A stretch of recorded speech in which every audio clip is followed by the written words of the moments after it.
Well, hi everybody. It's been a couple days, but wanted to talk today a little bit. We've been looking at decision making, and we looked at kind of earlier about what side of the brain we use for decision making, which is basically a myth, but it gives us something to start as far as thinking about decisions and decision making.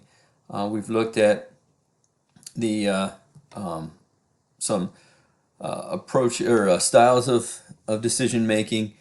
Today, what I want to talk a little bit about is decision making as a whole, and kind of define what it is, talk to you a little bit about problems and problem solving, and then look at some styles that exist out there for helping us make, or it's not styles, but approaches to help us make decisions. And some of you have mentioned this when you were talking in your forums about how you make decisions and whether the brain, right side or left side of the brain affects it. So we're going to take a look at this today, looking at decision-making approaches. All right. Oops. So decision-making, kind of get us a basics of what decision-making is. Um, One thing to keep in mind, and you learned this in leadership earlier in your career, along with problem solving, decision making, and being able to choose a leadership style. Decision making is one of the most important leadership skills that you can develop, and it'll be one that's constantly tested throughout your career. And the nice thing is, it's not just a professional aspect, but it's also helps you make will help you with your personal decision making process as well. And so, kind of the purpose of this class is to kind of give you some strategies for helping you make decisions, solve problems, and kind of come up with your own strategy of how to do it. One of the scary things is, well, we said it's one of the most important skills that you can have. About half the decisions you make are going to be erroneous. They're going to be errors, and they're not going to be the best decisions. And so that's part of the challenge. And as a leader, and a person working in our profession, we're going to make mistakes. The thing is, we try to minimize those mistakes, and particularly when it comes to decision making. And so, coming up with a strategy of how to handle that. Earlier, one of the things we talked about were those management drivers. Well, management drivers will help us make good, sound decisions. We're still going to make mistakes, but it helps us give us a strategy and kind of give us an idea how we're going to go about making our decisions because we're basing it on our values. We're basing it on our mission statement. We're basing it on the vision that we have for ourselves or for our organization, whatever the case may be. So, one thing to keep in mind, we do make errors, and we're going to make errors when we make decisions, but we need to come up with a good, sound strategy of how to come up with our decisions. So what is decision making? And there's a lot of definitions out there.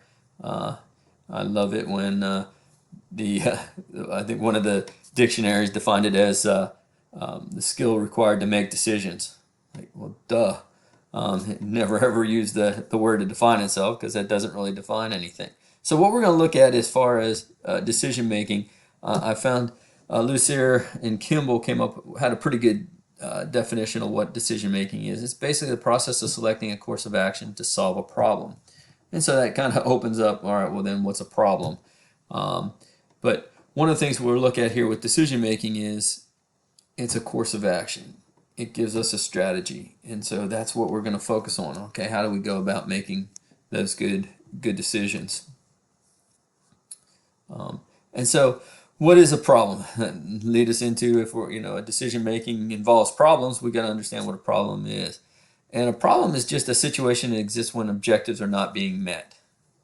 Okay? If our objectives aren't being met, that's an issue. That's a problem. Our purpose for, the marketing department for athletics is to get rear ends and seats. We want that stadium filled. Well, we're well below that. So that brings up a problem. Our objective is to have all those seats filled. We don't have all the seats filled. We have a problem, right? So we're not meeting our objective. So as we go on, we can always think of a problem as just any time that we don't meet our objective. Problem solving is then about what? What is problem solving about? Well, problem solving, if we go back and look at the definition of problem, it comes back to our objectives aren't being met. So what problem solving is about, meeting our objectives, and how can we go about changing things so that we can meet our objectives, and we do get rid of that problem by meeting our objectives. So problem solving is taking corrective action to meet objectives. So we're going to take corrective action to meet our objectives. Okay, and so we've harped on it throughout your time here and in recreation and sport management, how important goals, objectives are. And now we can see it again. They come back. They determine problems. They determine how we go about making decisions, how we go about solving problems. We're all about trying to meet those objectives that we have. And so that's what it comes down to. We're looking at in this class is, okay, we have our objectives. We're not meeting our objectives. That makes it a problem. How do we go about solving that problem? How do we make decisions to help us solve those problems? There's different types of decisions that we're going to make. This again, probably a overlap of what we talked about in leadership. When you had leadership, you talked about different types of decisions, and we talked about kind of those program decisions.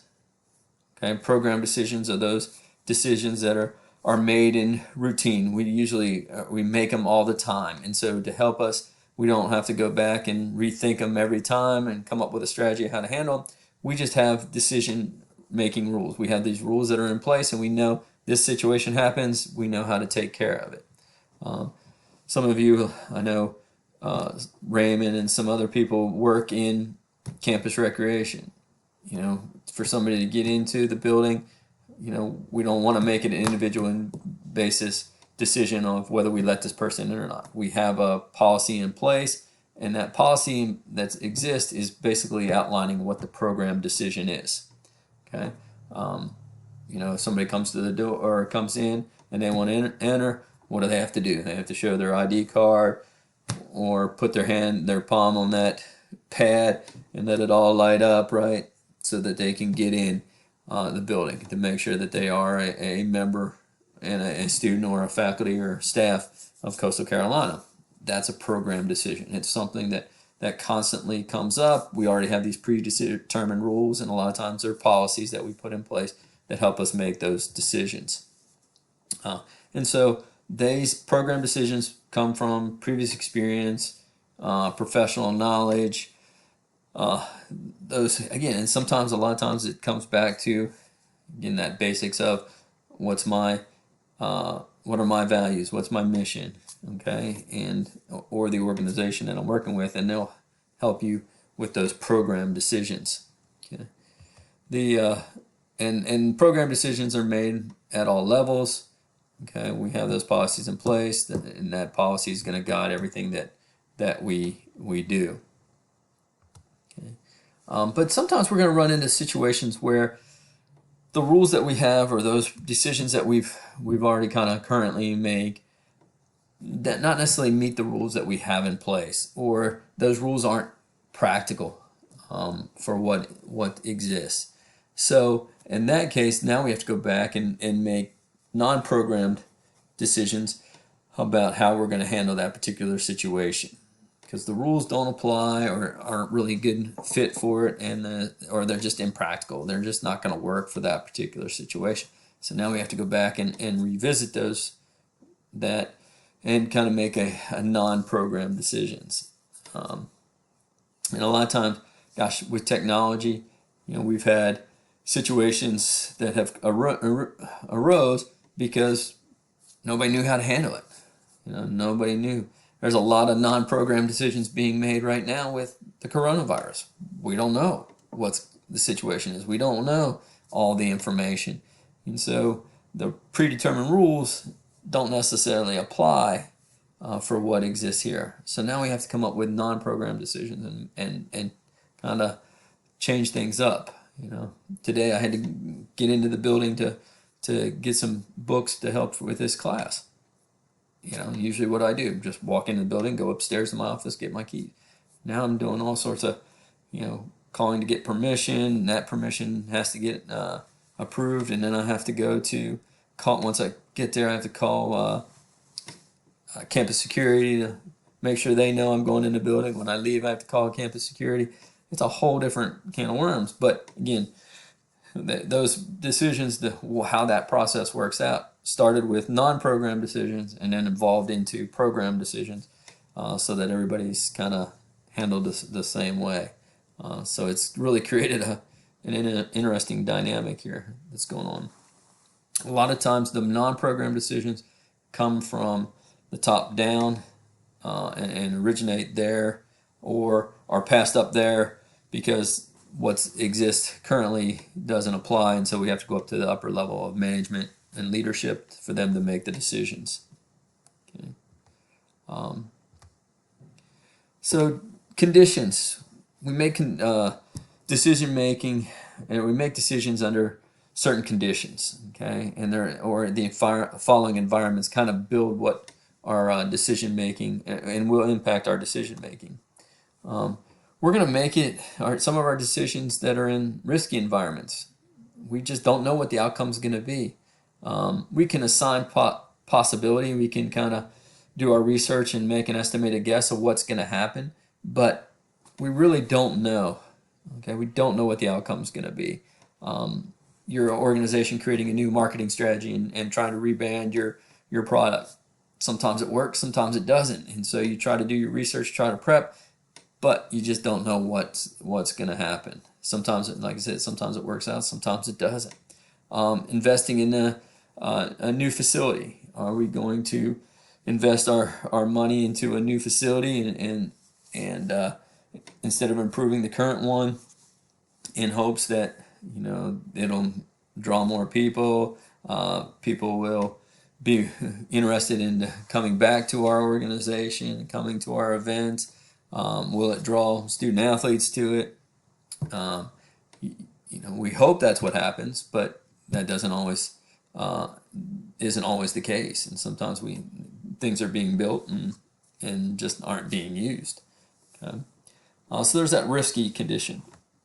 Sometimes it's uncertain. We have no idea what's going to happen. There's either a lack of information, lack of knowledge, so the outcome is going to be very unpredictable. Right now we're dealing with that with the coronavirus. We have no idea what's going to really happen. There's a lot of projections, but we don't know. Most of us have a lack of information or a lack of knowledge, which hinders our ability to make a good, sound prediction. So uncertainty, we're going to have to look at that. And there's a lot of uncertainty. What's going to happen when we start these sports back? Is it going to run rampant? Are we going to be able to put people in seats to watch it? Who knows? And then certain. Sometimes we make decisions and we have a pretty good idea and almost 100% certain of what's going to take place. Okay, we're certain of what the outcome is going to be in advance, whether it's good or bad. Sometimes it's good things, sometimes it's bad things. Sometimes you've probably gone, why am I bothering doing this? It's not going to work anyway. I'm going to fail. My team's going to lose, whatever the case may be.